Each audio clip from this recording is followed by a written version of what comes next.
Hello प्यारे बच्चों, आप सभी कैसे हो। मैं आशा करती हूँ आप सभी अच्छे होंगे। आज हम उपस्थित हैं कक्षा 9वीं के रैदास के पद लेकर। आज मैं यहाँ पर आपको रैदास के पद, उसकी व्याख्या और कठिन शब्दों के अर्थ समझाऊंगी। इससे पहले हम रैदास जी के बारे में कुछ बातें जान लेते हैं। रैदास नाम से विख्यात संत रविदास का जन्म काशी में हुआ। उनका जीवन काल 15वीं शताब्दी सन 1388 से 1518 माना जाता है। रैदास संत कवियों में गिने जाते हैं। उन्होंने बाह्य आडंबरों का खंडन कर मन की शुद्धता और आंतरिक भक्ति को ही सच्चा धर्म माना है। रैदास ने अपनी काव्य रचनाओं में सरल व्यावहारिक ब्रज भाषा का प्रयोग किया है, जिसमें अवधी, राजस्थानी, खड़ी बोली और उर्दू फारसी के शब्दों का भी मिश्रण है। उनकी सरल ब्रज भाषा में लिखी भक्ति रचनाएं आदि श्री गुरु ग्रंथ साहिब जी में शामिल हैं और वे आज भी समानता, प्रेम और भाईचारे का संदेश देते हैं। यहाँ रैदास जी के 2 पद दिए गए हैं। पहले पद में बताया गया है कि जैसे चंदन पानी, दीपक बाती, मोती धागा और बादल मोर का संबंध अटूट होता है, वैसे ही भक्त से उसके आराध्य अलग नहीं हो सकते। इस पद में अनन्य भक्ति और आराध्य के प्रति समर्पण का भाव प्रकट होता है। दूसरे पद में भी आराध्य से भक्ति का अटूट नाता व्यक्त किया गया है। वह तीर्थ और व्रत छोड़ सकता है, पर प्रभु चरणों की भक्ति नहीं। यह पद निष्ठा, विश्वास और अडिग भक्ति को व्यंजित करता है। तो आइए हम आगे रैदास के पद पढ़ते हैं और विस्तार पूर्वक उसकी व्याख्या को समझते हैं। अब कैसे छूटे राम रट लागी, प्रभु जी तुम चंदन हम पानी, जाकी अंग अंग बास समानी, प्रभु जी तुम घन बन हम मोरा, जैसे चितवन चंद चकोरा, प्रभु जी तुम दीपक हम बाती, जाकी ज्योति बरे दिन राती, प्रभु जी तुम मोती हम धागा, जैसे सोने मिलत सुहागा, प्रभु जी तुम स्वामी हम दासा, ऐसी भक्ति करे रैदासा। तो ये हमारे पहले पद थे बच्चों। अब इसमें कुछ कठिन शब्द हैं, वो मैं पहले आपको समझा देती हूँ। छूटे, छूट सकती है। रट लागी मतलब लगातार जप करने की आदत। चंदन सुगंधित लकड़ी। बास मतलब सुगंध या खुशबू। समानी मतलब समा जाना। घन मतलब आपको पता है बादल। मोरा मतलब मोर। चितवन मतलब निहारना या देखना। चकोरा एक पंछी जो हमेशा चांद को देखता रहता है। बाती मतलब दीपक की बाती। जाकी मतलब जिसकी। ज्योति मतलब प्रकाश या रोशनी। बरे मतलब जलती। रातों मतलब रात। मोती मतलब मणि। धागा मतलब आपको पता है सूत। सुनही मतलब सोने से या सोने के साथ। मिलत मतलब मिलकर। सुहागा मतलब एक पदार्थ जो सोने को साफ या चमकदार बनाने का काम आता है। और दासा मतलब सेवक। बच्चों आप चाहो तो वीडियो को पॉज करके इस पेज का स्क्रीनशॉट लेके अपने पास रख सकते हो। आइए अब पद की व्याख्या देखते हैं। बच्चों तो पहली पंक्ति में देखिए, अब कैसे छूटे राम रट लागी, मतलब रैदास जी यह कहते हैं कि हे प्रभु, अब मेरे मन से आपके नाम की जो रट लग गई है यानी लगन लग गई है, अब वो छूट नहीं सकती। मैं पूरी तरह आपकी भक्ति में लीन हो चुका हूँ।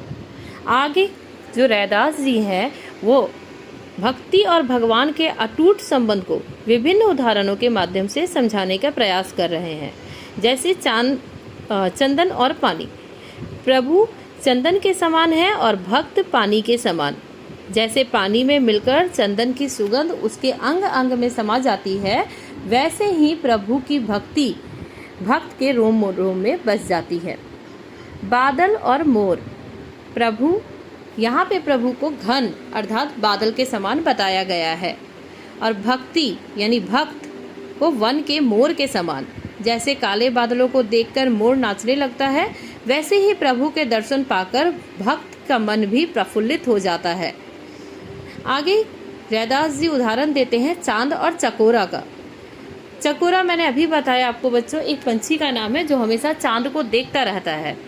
जैसे चकोर पक्षी बिना पलक झपकाए चांद को देखता रहता है, वैसे ही भक्त निरंतर ईश्वर का ध्यान करता रहता है, उसका नाम जपता रहता है। आगे दीपक और बाती का उदाहरण देते हुए रैदास जी कहते हैं, प्रभु दीपक है और भक्त उसकी बाती। भक्त प्रभु के समान या प्रभु के प्रेम की ज्योति में दिन रात जलकर प्रकाश फैलाना चाहता है।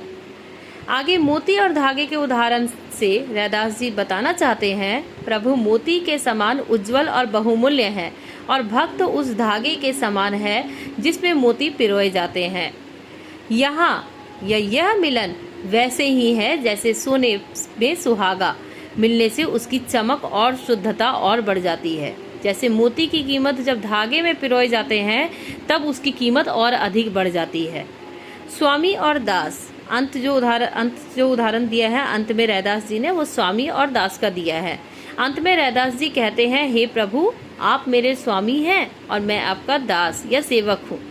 मैं इसी दास्य भाव से आपकी भक्ति करता हूँ। चलिए बच्चों, अब हम दूसरे पद की व्याख्या को समझते हैं। जो तुम तोड़ो राम मैं नहीं तोड़ो, तुम सो तोड़ी कवन सो जोड़ो। तीरथ बरत न करूँ अंदेशा, तुमरे चरण कमल एक भरोसा।